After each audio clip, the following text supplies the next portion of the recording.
Good morning students. Last video में हमने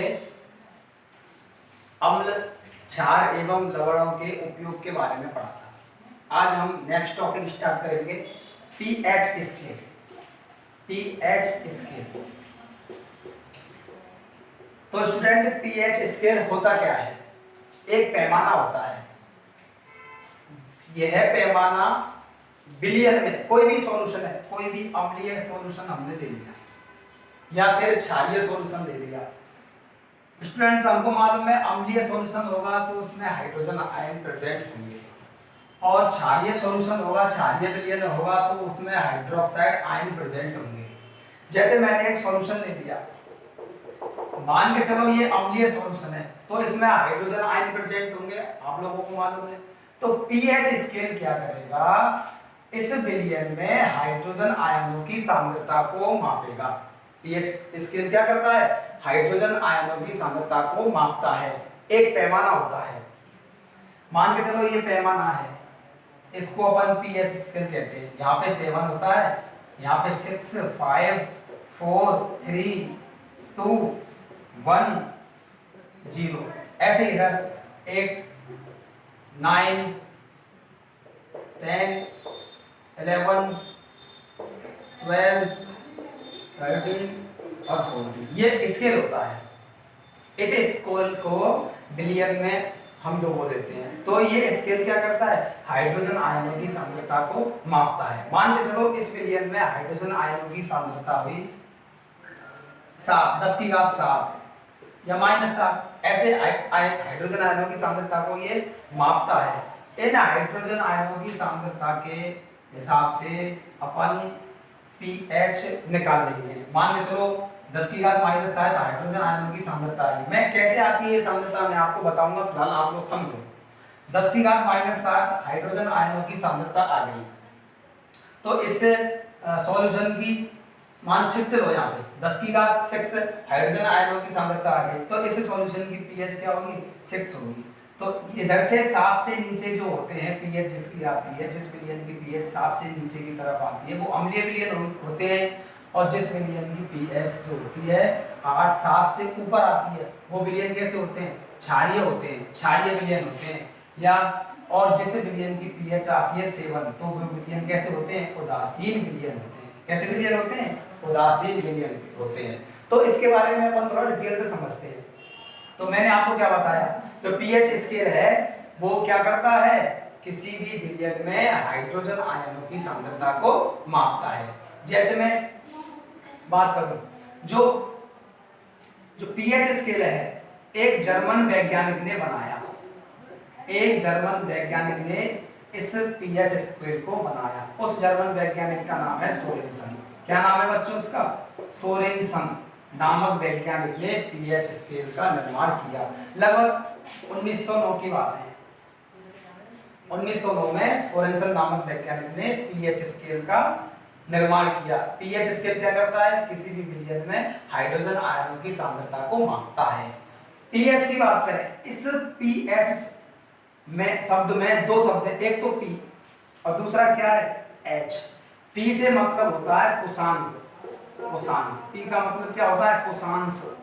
पुषांश को अपन शक्ति भी कह सकते हैं, पावर भी कह सकते हैं। क्या कह सकते हैं?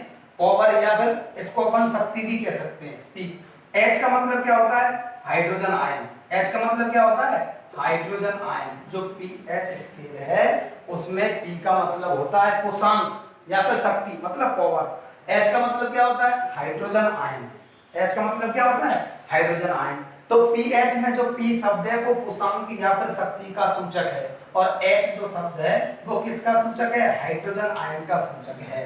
तो अपन बात करें तो पीएच का इंग्लिश का मतलब बात करें, पीएच को इंग्लिश में क्या कहेंगे? Potential of hydrogen ion. Potential of hydrogen ion. Potential का मतलब होता है शक्ति, एक तरह से मतलब हाइड्रोजन आयनों की शक्ति या फिर सांद्रता। ठीक है ना बच्चों? तो यहाँ पे अपन थोड़ी सी बातें लिखेंगे। सबसे पहले आप लोग नोट कीजिए, हेडिंग डालिए पीएच स्केल। हेडिंग क्या डालेंगे बच्चों? हेडिंग डालेंगे बच्चों पीएच स्केल, और यहाँ पे आप लोग लिखेंगे पीएच स्केल। देखेंगे किसी बिलियन में, किसी बिलियन में, किसी बिलियन में अम्ल तथा क्षार, अम्ल तथा क्षार, अम्ल होगा तो हाइड्रोजन आयनों की सांद्रता को मापेगा और क्षार होगा तो OH आयनों की सांद्रता को मापेगा। समझ में आ रही बात नहीं आ रही? किसी बिलियन में अम्ल तथा क्षार की सामर्थ्य, की सामर्थ्य, सामर्थ्य का मतलब है कि वो बिलियन जो हमने लिया है वो कितना क्षारीय है या फिर कितना अम्लीय है।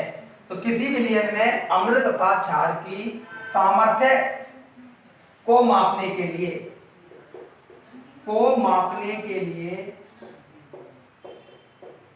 को मापने के लिए पीएच स्केल, को मापने के लिए पीएच स्केल का उपयोग किया जाता है, का उपयोग किया जाता है। पीएच स्केल का उपयोग किया जाता है। आगे लगे, यह स्केल, यह स्केल बिलियन में उपस्थित, बिलियन किसको कहते हैं बच्चों? जैसे मैंने कंटेनर में ये ले लिया, ये बिलियन हुआ, अम्लीय हो सकता है, क्षारीय हो सकता है। देखें, यह स्केल बिलियन में हाइड्रोजन आयनों की सांद्रता, हाइड्रोजन आयनों मतलब ब्रैकेट में लिख लेंगे H+ की सांद्रता, की सांद्रता को मापता है, हाइड्रोजन आयन की सांद्रता को मापता है। आगे लिखेंगे पीएच स्केल में, पीएच स्केल में P एक जर्मन शब्द है, P एक जर्मन शब्द है जो, P एक जर्मन शब्द है जो उष्मांक ब्रैकेट में लिख लेंगे शक्ति, मतलब पोटेंशियल शक्ति, तथा इधर लगेंगे तथा H हाइड्रोजन आयनों का सूचक है, का सूचक है। मतलब T क्या करता है? उष्मांक का सूचक है, मतलब शक्ति को बताता है। और H किसका सूचक है? हाइड्रोजन आयनों का सूचक है। मैंने बच्चों और भी बात मैंने आपको बताई, आगे लिखेंगे, आगे लिखेंगे सॉरी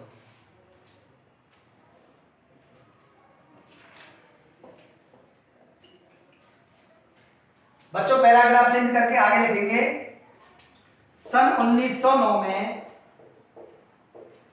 सन 1909 में सोरेनसन नामक वैज्ञानिक ने, सोरेनसन नामक वैज्ञानिक ने पीएच स्केल, सोरेनसन नामक वैज्ञानिक ने पीएच स्केल, पीएच स्केल को किसने बनाया बच्चों? सोरेनसन नामक वैज्ञानिक ने बनाया। तो सन 1909 में सोरेनसन नामक वैज्ञानिक ने पीएच स्केल को तैयार किया, पीएच स्केल को तैयार किया तथा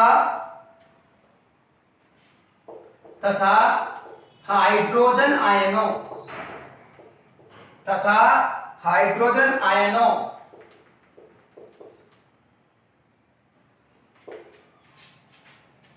की सांद्रता के घातांक को, हाइड्रोजन आयनों की सांद्रता के घातांक को पीएच कहते हैं, पीएच कहते हैं। सोरेनसन नामक वैज्ञानिक ने यह भी बताया हाइड्रोजन आयनों की सांद्रता के घातांक को पीएच कहते हैं। जैसे मान के चलो हाइड्रोजन आयनों की सांद्रता कितनी आई, 10 की घात 6 आई। कितनी आई, 10 की घात 6 आई। प्लस ले लो माइनस ले लो, वो देखते हैं। 10 की घात 6 आई। तो हाइड्रोजन आयनों की सांद्रता का घातांक कितना है, 6। तो पीएच कितनी हुई, 6 हुई। समझ में आ रही बात नहीं आ रही? एक एग्जांपल करवा के एक सवाल करवाएंगे इस पे, ठीक है ना? ठीक है ना स्टूडेंट्स? सन 1909 में सोरेनसन नामक वैज्ञानिक ने पीएच स्केल को तैयार किया तथा हाइड्रोजन आयनों की सांद्रता के घातांक को पीएच कहते हैं। आगे देखें, आगे देखें, अगली लाइन से डैश लगा के लिखें, अगली लाइन से डैश लगा के लिखें।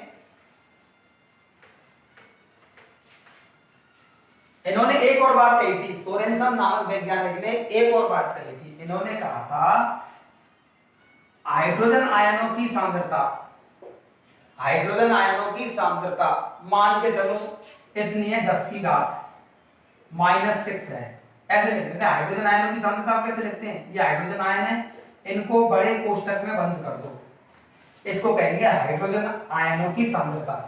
बड़े कोष्ठक का क्या मतलब हो गया, सांद्रता। तो हाइड्रोजन आयनों की सांद्रता इतनी हो गई का ऋणात्मक लोगोरिथम, ऋणात्मक लोगोरिथम log 10, ऋणात्मक log ले लिया हमने। तो अपन इसको कैसे बोलेंगे, हाइड्रोजन आयनों की सांद्रता का ऋणात्मक लोगोरिथम क्या कहलाता है, पीएच कहलाता है। क्या कहलाता है, पीएच कहलाता है। तो यहां पे लिखेंगे पीएच, हाइड्रोजन आयनों की सांद्रता का ऋणात्मक लोगोरिथम। क्या कह रहे हैं इसको, लोगोरिथम, लोगोरिथम। हाइड्रोजन आयनों की सांद्रता का ऋणात्मक लोगोरिथम क्या कहलाता है, पीएच कहलाता है। तो डैश लगा के लिखेंगे हाइड्रोजन आयनों, हाइड्रोजन आयनों की सांद्रता, की सांद्रता का ऋणात्मक मतलब माइनस, नेगेटिव, हाइड्रोजन आयनों की सांद्रता का ऋणात्मक लोगोरिथम, ऋणात्मक लोगोरिथम पीएच कहलाता है। ऋणात्मक लोगोरिथम पीएच कहलाता है, पीएच कहलाता है। तो यहां पे क्या लिखेंगे, पीएच बराबर क्या लिखेंगे, ये हो गई हाइड्रोजन आयनों की सांद्रता, इसका ऋणात्मक लोगोरिथम ये हो गया log 10। log 10 को कहते हैं, इसको कहते हैं लोगोरिथम, ऋणात्मक मतलब ये हो गया। तो इसको नोट करें आप लोग।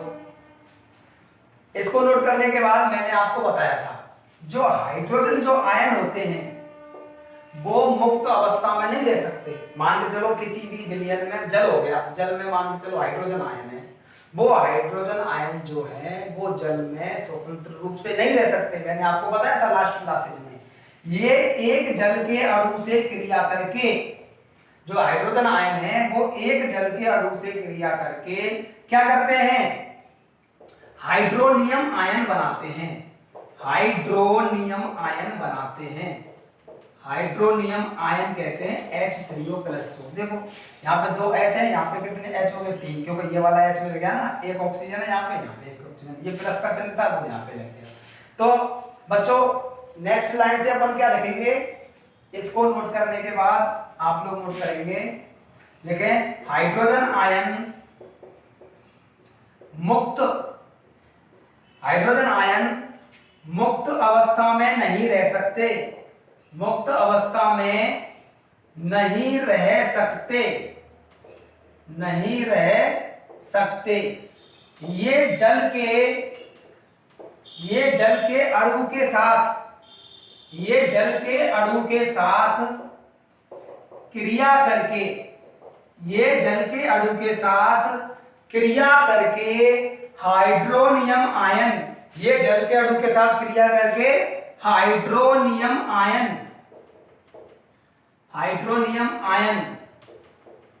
में परिवर्तित हो जाते हैं या बदल जाते हैं, एक ही बात है। में परिवर्तित हो जाते हैं। तो स्टूडेंट्स यहां पे आप लोग इसके नीचे नोट करेंगे, मैंने आपको क्या बताया, ये हाइड्रोजन आयन है, ये जल में मुक्त अवस्था में नहीं रह सकते, जल के एक अणु से क्रिया करके क्या बनाएंगे, H3O+ बना देंगे। क्या बनाएंगे, H3O+। इसको कहते हैं हाइड्रोनियम आयन। यहां पे नीचे लिख लेंगे हाइड्रोनियम आयन। क्या लिखेंगे, हाइड्रोनियम आयन। आगे देखते हैं, H+ की जगह पे H जो प्लस था वो किस में बदल गया, H3O+ में बदल गया। वो किस में बदल गया, H3O+ में बदल गया। तो बच्चों H+ की जगह पर अपन क्या रख देंगे, H3O+ रख देंगे। क्यों, H+ तो मुक्त अवस्था में नहीं रह सकते, कौन सी अवस्था में पाए जाते हैं, वो H3O+ अवस्था, मतलब हाइड्रोनियम आयन वाली अवस्था में पाए जाते हैं। तो अपन क्या करेंगे, यहाँ पे आगे नोट करेंगे pH, यहाँ पे लिख देंगे अतः pH बराबर minus logarithm log 10 H3O+, hydronium आयनों की सांद्रता हो गई। किसकी सांद्रता होगी बच्चों, ये वाली हो गई, हाइड्रोनियम आयनों की सांद्रता हो गई। अब देखो गाइस, यदि हमने क्या किया, इस pH स्केल को एक सॉल्यूशन में डाल दिया, यदि pH का मान कितना आया, 7, pH बराबर कितनी आई, 7, तो उस विलयन को कहेंगे अपन उदासीन विलयन कहेंगे। कौन सा विलयन कहेंगे, उदासीन विलयन कहेंगे। अगर किसी विलयन में हमने pH स्कोर को डाला, उस विलयन की pH का मान 7 आया, तो उस विलयन को अपन उदासीन विलयन कहेंगे। उदासीन विलयन का मतलब है ना तो उसमें अम्ल के गुण हैं उस विलयन में, और ना ही उसमें क्षार के गुण हैं। यदि मान के चलो pH का मान कितना आया, 7 से कम आया, 7 से कम आया। मैंने आपको शुरुआत में एक स्केल ड्रॉ करके बताया था, ऐसे यहाँ पे 7 था, 6, 5, ऐसे मैंने आपको एक स्केल ड्रॉ करके आपको बताया था, नहीं बताया था। यहाँ पे 8 ऐसे से यहाँ पे 14 तक होते हैं। यदि किसी विलयन का pH कितना आया, 7 आया, तो वो विलयन होगा उदासीन विलयन। ना तो वो विलयन अम्लीय है और ना ही विलयन कैसा, अच्छा है, मतलब उदासीन है। अगर किसी विलयन का pH आया 7 से कम आया, तो अपन समझ जाएंगे वो विलयन कैसा है, अम्लीय विलयन है। तो यहाँ पे ले सकते हैं अम्लीय विलयन।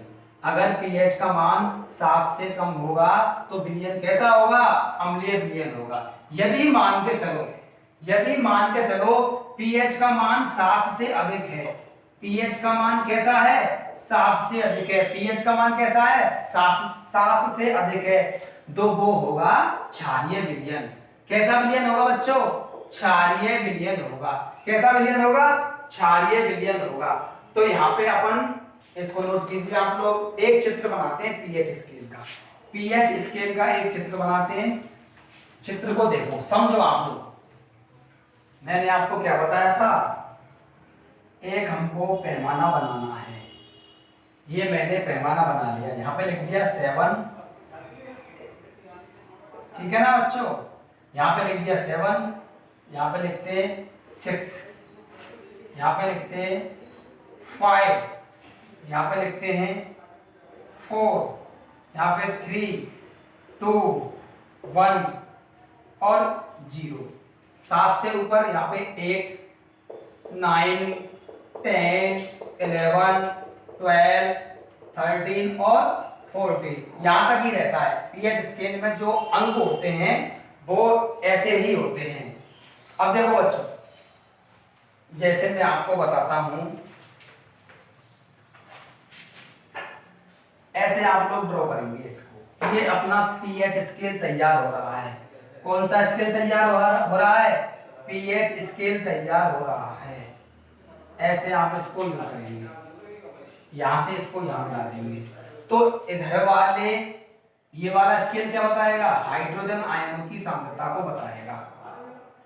और ये वाला स्केल क्या बताएगा, OH माइनस, मतलब हाइड्रोक्साइड आयनों की सांद्रता को बताएगा। मतलब यहाँ पे हाइड्रोजन, यहाँ पे क्या है, अम्लीय विलयन है, और ये वाला कैसा विलयन है, क्षारीय विलयन है। क्योंकि क्षार किसे कहते हैं, जो जलीय विलयन में OH माइनस देते हैं उन्हीं को क्या कहते हैं, क्षार कहते हैं। समझ में आ रही बात, नहीं आ रही? तो इधर से लेकर इधर वाला, ये वाला हो गया उदास, वो अम्लीय, क्या हो गया, अम्लीय हो गया। मतलब पीएच का मान 7 से कम आएगा तो वो विलयन क्या होंगे, अम्ल होंगे। इधर से यहां से इधर वाला हो गया क्षारीय, मतलब पीएच का मान 7 से अधिक आ गया तो वो कैसा विलयन होगा, क्षारीय विलयन होगा। तो इस स्थिति पर होगा उदासीन विलयन। अगर पीएच का मान 7 आया तो वो अणु हो या फिर कोई विलयन हो, वो कैसा विलयन होगा, उदासीन विलयन होगा। ठीक है बच्चों, आगे एक कुछ पदार्थ देखते हैं जिनकी पीएच क्या है, 7 से कम है। कुछ पदार्थों की पीएच क्या है, 7 से अधिक है, उनको देखते हैं। आप लोग अगली इस चित्र को बनाकर यहाँ पे लिख लेंगे बच्चों, पीएच स्केल, पीएच स्केल का चित्र। क्या लिखेंगे, पीएच स्केल का चित्र। इसको नोट करने के बाद, इसको बनाने के बाद आप लोग अगली हेडिंग डालेंगे, अगली हेडिंग डालेंगे आप लोग, कुछ अम्लीय एवं क्षारीय पदार्थ, कुछ अम्लीय एवं क्षारीय पदार्थ। अब देखो, मैंने एक तरह से ये स्केल सा बना लिया, यहां पे लिख दिया मैंने 7। आपको मालूम है ये उदासीन होगा, ये पॉइंट जो होगा कैसा होगा, उदासीन होगा। 7 से नीचे कैसे विलयन होंगे, अम्लीय विलयन होंगे, और 7 से ऊपर कैसे विलयन होंगे, क्षारीय विलयन होंगे। कैसे विलयन होंगे, क्षारीय विलयन होंगे। तो यहाँ पे कुछ ऐसे पदार्थों को देखते हैं जिनकी प्रकृति अम्लीय है, मतलब जिनकी पीएच 7 से कम आती है। तो यहाँ पे लिखते हैं कुछ अम्लीय प्रकृति वाले पदार्थ, कुछ अम्लीय प्रकृति वाले पदार्थ, कुछ अम्लीय प्रकृति वाले पदार्थ कौन कौन से, देखो बच्चों, HCl हो गया।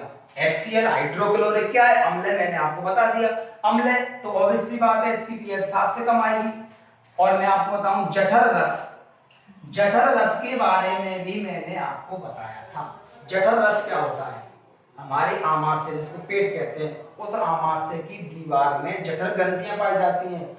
उन जठर ग्रंथियों में उन जठर ग्रंथियों से जठर रस स्रावित होता है। उस जठर रस में क्या होता है, HCl होता है। समझ में आ रही है? तो वो जठर रस कैसा होगा, अम्लीय हो गया। आगे बात करते हैं नींबू का रस। क्या बात करते हैं, नींबू का रस। नींबू का रस, नींबू के रस में कौन सा अम्ल पाया जाता है, साइट्रिक अम्ल पाया जाता है। क्योंकि हम जानते हैं नींबू के रस में अम्ल पाया जाता है। अगर नींबू के रस में अपन पीएच स्केल को डालेंगे तो उसकी पीएच कितनी आएगी, 7 से कम आएगी। आएगी कि नहीं आएगी? आगे और बात करते हैं संतरा का रस की बात करते हैं। यहाँ पे लिख देते हैं संतरा का रस। संतरा का रस, संतरे के रस में कौन सा अम्ल पाया जाता है, एस्कॉर्बिक अम्ल पाया जाता है, मैंने आपको बताया। ऑब्वियसली बात है इसकी पीएच 7 से कम आएगी। आगे बात करते हैं दूध, दही, इनकी बात करते हैं। मैंने आपको बताया दूध या दही में कौन सा अम्ल पाया जाता है, लैक्टिक अम्ल पाया जाता है। तो बच्चों इनकी पीएच भी कैसी आएगी, 7 से कम आएगी। आगे बात करते हैं यहाँ पे कुछ क्षारीय प्रकृति वाले पदार्थों की बात करते हैं। यहाँ पे नोट करेंगे कुछ क्षारीय प्रकृति वाले पदार्थ, कुछ क्षारीय प्रकृति वाले पदार्थ। यहां देखते हैं रक्त। सबसे पहले बात करें रक्त की। रक्त की पीएच जब हम लोग मापेंगे, रक्त में पीएच स्केल को डालेंगे तो उसकी पीएच 7 से अधिक आएगी, 7 से अधिक आएगी। तो रक्त कैसा होता है, क्षारीय प्रकृति का होता है। कैसी प्रकृति का होता है, क्षारीय प्रकृति का होता है। हमारे रक्त में किसके गुण पाए जाते हैं, क्षार के गुण पाए जाते हैं। बात करते हैं NaOH, इसको क्या कहते हैं, सोडियम हाइड्रोक्साइड। ये क्षार है, मैंने आपको बताया था। इस सोडियम हाइड्रोक्साइड का हमने मान लो चलो विलयन बना लिया, और सोडियम हाइड्रोक्साइड के विलयन में क्या किया हमने, पीएच स्केल को डाल दिया, तो इसकी पीएच जो है 7 से अधिक आएगी। समझ में आ रही बात नहीं आई? आगे बात करते हैं साबुन का घोल। साबुन का घोल कैसा होता है, क्षारीय होता है। मैंने आपको सबसे फर्स्ट क्लास में बताया था क्षार कैसे होते हैं, साफ छूने पर साबुन की तरह चिकने लगते हैं। तो कहने का मतलब क्या है, साबुन की पीएच जो होती है, जो साबुन का घोल होता है उसकी पीएच 7 से अधिक आएगी। उसकी पीएच कितने से अधिक आएगी बच्चों, 7 से अधिक आएगी। इसलिए साबुन का घोल कैसा होगा, क्षारीय प्रकृति का होगा। आगे लिखते हैं milk of magnesia. Milk of magnesia इसका विलयन बनाने हैं अपन। मिल्क ऑफ मैग्नीशिया मैंने आपको बताया था MgOH का होल ट्वाइस, इसको कहते हैं मिल्क ऑफ मैग्नीशिया। इसको क्या कहते हैं, मिल्क ऑफ मैग्नीशिया इसको कहते हैं। इसकी प्रकृति भी कैसी होगी, क्षारीय प्रकृति होगी। इसकी प्रकृति भी कैसी होगी, क्षारीय प्रकृति होगी। ठीक है बच्चों, आप लोग क्या करें, इस चीज को आप लोग नोट कर लीजिए अपनी कॉपी में। इस चीज को आप लोग अपनी कॉपी में नोट कीजिए। ठीक है बच्चों। हाँ तो बच्चों हमने कुछ अम्लीय एवं क्षारीय प्रकृति वाले पदार्थ देख लिए। अब हम क्या करते हैं, पीएच स्केल से एक सवाल बनता है। वो सवाल कैसे बनता है, जैसे मैं आपको पहले सवाल को समझाता हूँ, आप लोग मेरे साथ सवाल को नोट कीजिए। जैसे किसी उदासीन जलीय विलयन में, उदासीन जलीय विलयन में, किसी उदासीन जलीय विलयन में हाइड्रोजन आयनों मतलब H+ या हाइड्रोजन आयनों या हाइड्रोक्साइड आयनों, दोनों में से हाइड्रोजन आयन दे दे वो हमारे लिए, या फिर हाइड्रोक्साइड आयन दे दे। पीएच कैसे निकालते हैं मैं आपको बताता हूं। या हाइड्रोक्साइड आयनों मतलब OH- की सांद्रता 1 × 10⁻⁷ मोल पर लीटर है। मोल पर लीटर है। तो उस विलयन की पीएच ज्ञात कीजिए। तो उस विलयन की पीएच ज्ञात कीजिए। ये सवाल आपको दे रखा है। आपको आपके सवाल में हाइड्रोजन आयनों की सांद्रता या फिर हाइड्रोक्साइड आयनों की सांद्रता दे रखी है। हाइड्रोजन आयनों की सांद्रता पर हाइड्रोजन आयनों की सांद्रता की जगह हाइड्रोनियम आयनों की सांद्रता भी वो दे सकता है, कोई बड़ी बात नहीं है। ठीक है ना, ये आपको सवाल दे रखा है। सांद्रता कितनी दे रखी है, 1 × 10⁻⁷ मोल पर लीटर। 1 लीटर जो जलीय विलयन है, 1 लीटर जो जलीय विलयन है उसमें हाइड्रोजन आयन या फिर हाइड्रोक्साइड आयनों की सांद्रता कितनी दे रखी है, 1 × 10⁻⁷ मोल। अब देखो आपको मालूम है H+ हाइड्रोजन आयनों की सांद्रता। हाँ तो बच्चों हाइड्रोजन आयनों की सांद्रता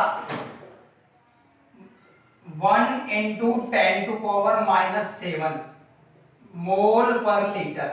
मोल पर लीटर ये आपको दे रखी है। आपको फॉर्मूले के बारे में मालूम है, पीएच बराबर हाइड्रोजन आयनों की सांद्रता का ऋणात्मक लोगरिथम, ये मालूम है आपको। हाइड्रोजन आयनों की सांद्रता की जगह पे अपन क्या रख देंगे, रखिए -log10 बड़ा कोष्टक 1 × 10⁻⁷ ये रख दिया हमने। 1 का गुणा 10⁻⁷ से किया तो यही आएगा। अब अपन क्या करते हैं, यहाँ पे माइनस चिन्ह को यही रहने देते हैं, इसे log10 का गुणा इससे करते हैं तो क्या हो जाएगा, log10 × 10⁻⁷, क्योंकि 1 से तो कोई मतलब है ही नहीं। अब ऐसे सवालों को हल करने के लिए क्या करते हैं, जो लॉग वाले सवालों को हल करने के लिए क्या करते हैं, 10 के ऊपर जितनी भी घात है उसको चिन्ह सहित आगे लेकर आते हैं। माइनस की जगह -7 को हम आगे लेके आ गए। यहाँ पे क्या बचा, log10 10, क्या बचा log10 10। आगे देखते हैं, माइनस से माइनस का गुणा माइनस से होगा तो क्या आएगा +7 आएगा। क्या आएगा? +7। और क्या लिखा है यहाँ पे? log 10। ठीक है ना? चूंकि हम जानते हैं log 10 की घात 10 का गुणा का मान कितना होता है? 1 होता है। इसकी जगह पे अपन क्या रख देंगे? 1 रख देंगे। तो pH बराबर क्या आएगा? +7 × 1। pH बराबर क्या आएगा? 7 आ गया। 7 क्या आ गया? 7 आ गया। तो उस विलयन की pH का मान कितना आया?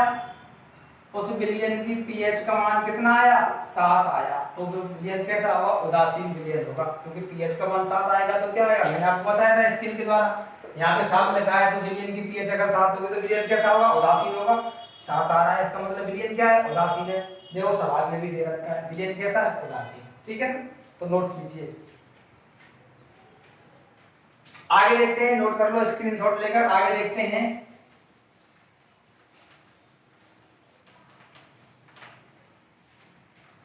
आगे बच्चों अपन पढ़ेंगे, और भी सवाल आ सकते हैं आपको। आपकी नोटबुक में एक सवाल दे रखा है, आप उसको लगा के देखें। ठीक है ना? और कोई समस्या आए तो मुझे कमेंट बॉक्स में कमेंट करके बताएं। आगे हम लोग हेडिंग डालेंगे दैनिक जीवन में पीएच का महत्व। दैनिक जीवन में पीएच के महत्व क्या क्या हैं? हेडिंग डालेंगे दैनिक जीवन में पीएच का महत्व। ध्यान देखिए, पीएच का महत्व क्या है? पीएच का उपयोग क्या है? नंबर 1 पॉइंट आप लोग समझें, उदर में अम्लता। उदर में अम्लता। उदर किसको कहते हैं अपन? पेट को भी अपन उदर कहते हैं। देखो ये हमारा क्या हो गया? उदर हो गया। ये हमारा क्या हो गया? उदर हो गया। देखो ध्यान से आप लोग, ये उदर हो गया, ये हमने उदर बना दिया। इसको कहते हैं उदर। आमाशय भी इसको कहते हैं, पेट भी इसको कहते हैं, उदर भी इसको कहते हैं। एक ही बात है, कोई परेशानी वाली बात नहीं है।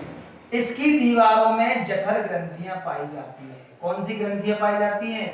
जठर ग्रंथियां पाई जाती है। जठर ग्रंथियां मैंने आपको इसके बारे में बताया था। इन जठर ग्रंथियों से जठर रस स्रावित होता है। कौन सा रस स्रावित होता है? जठर रस। और इस जठर रस में पाया जाता है हाइड्रोक्लोरिक अम्ल HCl। मान के चलो आमाशय में जठर रस अत्यधिक मात्रा में स्रावित हो गया तो क्या होगा? हाइड्रोक्लोरिक अम्ल भी उसमें उपस्थित होता है, ये भी अधिक मात्रा में हो जाएगा। पेट में आमाशय में अम्ल की मात्रा ज्यादा हो गई, जिसके कारण क्या होगा?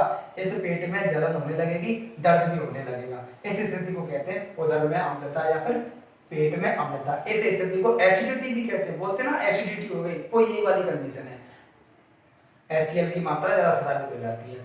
अब ऐसी स्थिति से बचने के लिए क्या करते हैं? जनरली इनो पीते हैं। क्या पीते हैं? इनो। इनो क्यों पीते हैं? देखो यहाँ पे तो क्या है? अम्ल। अम्ल अत्यधिक मात्रा में स्रावित हो गया, इसलिए क्या हो रही है? पेट में जलन हो रही है। अपन इसमें स्थिति से दूर होने के लिए मिल्क ऑफ मैग्नीशिया MgOH का होल्डार्स का उपयोग करते हैं। इसका उपयोग क्यों करते हैं? ये वाला क्षार है, इनो पीते हैं ना, इनो में जनरली यही होता है। ठीक है, ये क्षार है, ये हमारे पेट में जाएगा तो क्या करेगा? मैंने आपको बताया था अम्ल और क्षार आपस में मिलते हैं तो एक दूसरे के प्रभाव को नष्ट कर देते हैं। ये क्षार जो है मिल्क ऑफ मैग्नीशिया, ये पेट में जाएगा तो अम्ल के प्रभाव को नष्ट कर देगा, अम्ल की मात्रा कम हो जाएगी, पेट में जलन बंद हो जाएगी। समझ में आ रही बात? नहीं आ रही? तो मिल्क ऑफ मैग्नीशिया या मैग्नीशियम हाइड्रोक्साइड का उपयोग एंटा एसिड के रूप में करते हैं। किसके रूप में करते हैं? एंटा एसिड के रूप में। एंटा का मतलब क्या होता है? प्रति। एसिड का मतलब क्या होता है? अम्ल। प्रति अम्ल के रूप में करते हैं, मतलब अम्ल के खिलाफ, अम्ल के विरुद्ध। अम्ल के विरुद्ध ही तो इसको यूज किया हमने। तो अतः इस स्थिति से बचने के लिए मिल्क ऑफ मैग्नीशिया का उपयोग एंटासिड के रूप में करते हैं। 2018 में क्वेश्चन आया था 2 नंबर का, मिल्क ऑफ मैग्नीशिया का उपयोग एसिडिटी को दूर करने में किस तरह किया जाता है? इस तरह दूर किया जाता है। ठीक है, इस तरह किया जाता है इसका उपयोग। आप लोग इसमें लिखें, आप लोग इसमें लिखें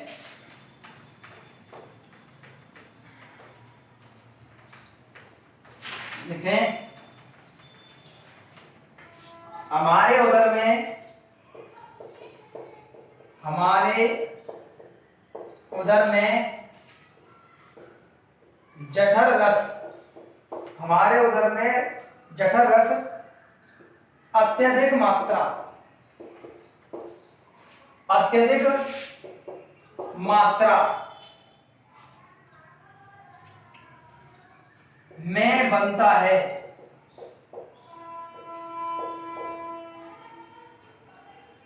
यहां पे लिखना शुरुआत में लिखना यदि हमारे उदर में जठर रस अत्यधिक मात्रा में बनता है जिसमें HCl ब्रैकेट में लिखेंगे हाइड्रोक्लोरिक अम्ल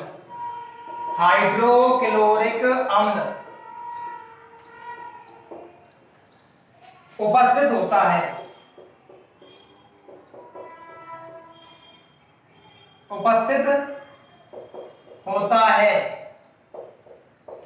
जिससे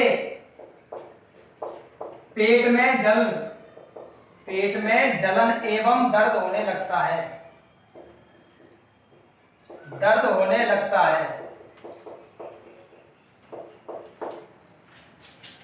इस स्थिति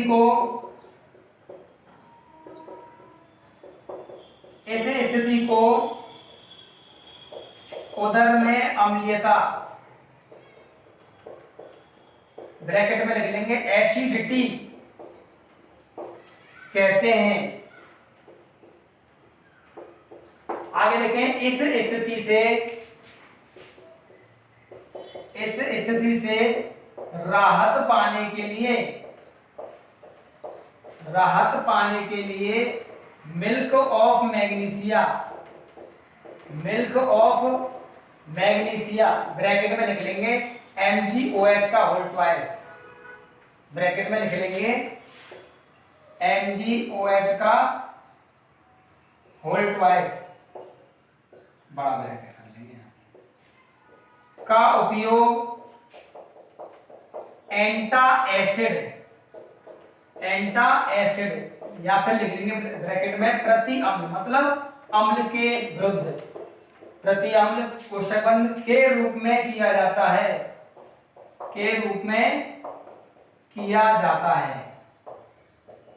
ठीक है गाइस, ठीक है बच्चों। दूसरा क्या उपयोग है, दूसरा क्या महत्व है? दूसरा महत्व है दंत क्षय।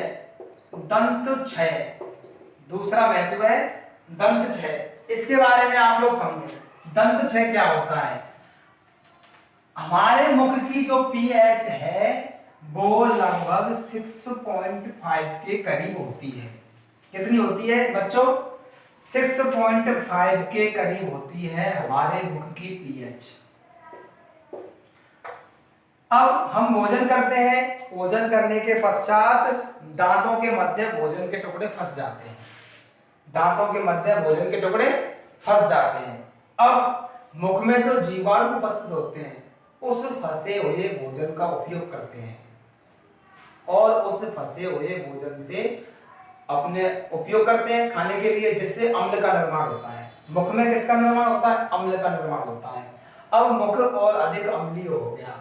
अब मुख क्या हो गया? और अधिक अम्लीय हो गया, जिससे मुख की पीएच का मान घट गया।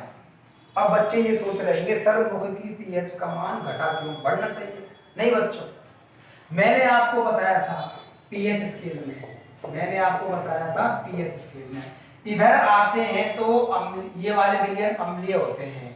अगर अपन 6 से 5 4 3 की तरफ चलते हैं तो पीएच का मान कम होता है, लेकिन अम्लीयता बढ़ती है। पीएच का मान कम होने का मतलब है अम्लीयता का बढ़ना। मुख में अम्ल ज्यादा और अधिक मात्रा में बढ़ गया, इसका मतलब पीएच कम हो गई। पीएच कम होने का मतलब क्या है? अम्लीयता का बढ़ना। तो मुख की पीएच कम हो जाती है। यदि मुख की पीएच 5.5 या फिर इससे कम हो गई तो हमारे दांतों पर एक सफेद परत पाई जाती है जिसको इनेमल कहते हैं। ये दांतों की परत इतनी मजबूत होती है कि ये आग से भी नहीं जलती।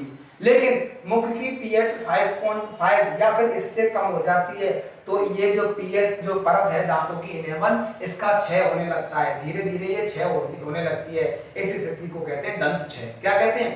दंत क्षय कहते हैं। तो इस स्थिति से बचने के लिए क्या करें? भोजन करने के कुछ समय पश्चात क्षारीय मंजन का प्रयोग करें। क्यों? भोजन करने के कुछ समय पश्चात क्षारीय मंजन का प्रयोग करने से होगा क्या? आपको मालूम है दांतों के मध्य भोजन फंस जाएगा, जीवाणु भोजन का उपयोग करके अम्ल बनाएंगे, जिससे मुख की पीएच क्या होगी? कम होगी, अम्लता बढ़ेगी। मंजन करने से क्या होगा? क्षारीय मंजन अपन करेंगे। क्षारीय मंजन से क्या होगा? अम्ल का प्रभाव नष्ट हो जाएगा। समझ में आ रही बात? नहीं आ रही? ठीक है ना।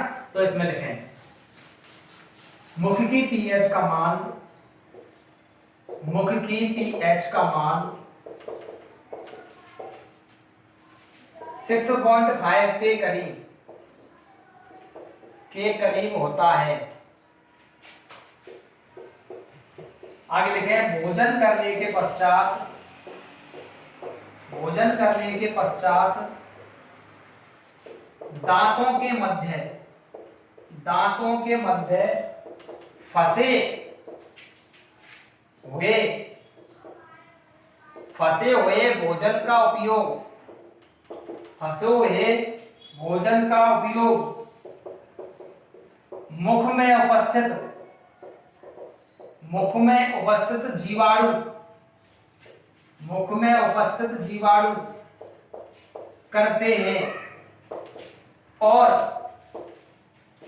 अम्ल का निर्माण करते हैं, और अम्ल का निर्माण करते हैं, और अम्ल का निर्माण करते हैं, और अम्ल का निर्माण करते हैं, जिससे, और अम्ल का निर्माण करते हैं जिससे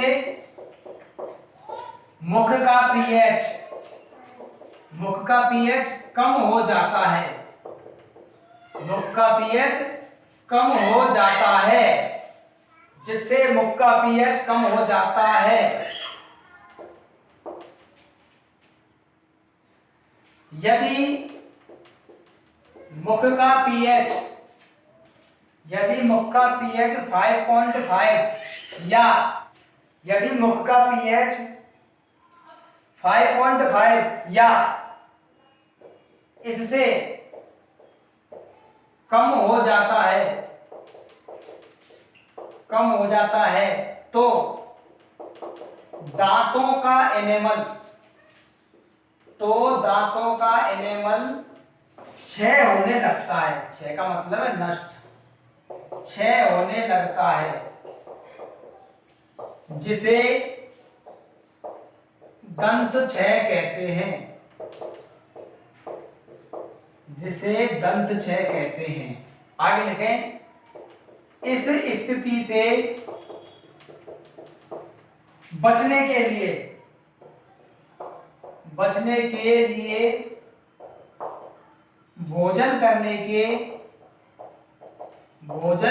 के कुछ समय पश्चात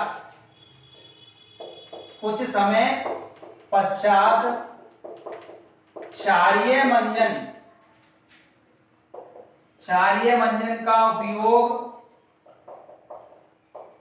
करना चाहिए।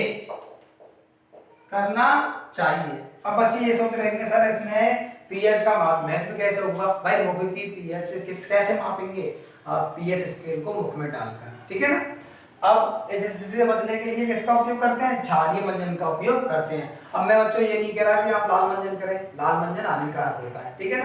कोलगेट हो गया, क्लोजअप हो गया, बहुत सारे पेस्ट दे रखे हैं, उनका उपयोग करें। थैंक यू बच्चों।